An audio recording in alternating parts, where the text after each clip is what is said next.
யூஸ்வலாக ஒரு கேள்வி கேட்குறாங்க, என்ன அப்படின்னா கூட விட தேன் அதிகமாக இருக்குது அப்படின்னு கேட்குறாங்க. யூஸ்வலாகவே கூட விட தேன் அதிகமாக தான் இருக்கும். நீங்களே கொஞ்சம் கால்குலேட்டிவாக யோசிச்சு பார்த்தீங்களே உங்களுக்கு தெரியும். இந்த இடத்த எடுத்துக்குவோம். இந்த ஹோல் பார்த்தீங்கன்னா 5-6 mm இருக்கும். இதனுடைய லென்த் இவ்வளோ தூரம்னு வச்சுக்கோங்க, ஒரு 10 சென்டிமீட்டர் வச்சுக்கோங்க.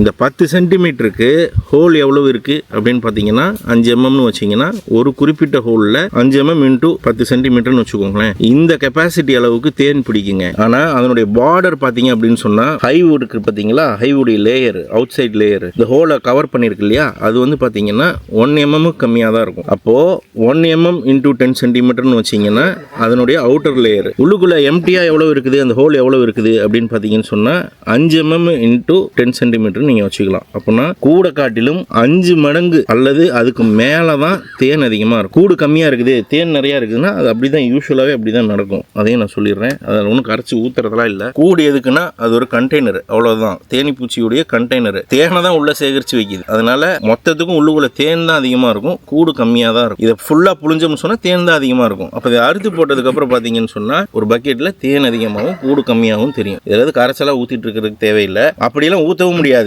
ஒன்னோட ஒன்று உங்களுக்கு தேனோட உங்களுக்கு சக்கரை பாகலாம் அந்த மாதிரிலாம் கலக்காது.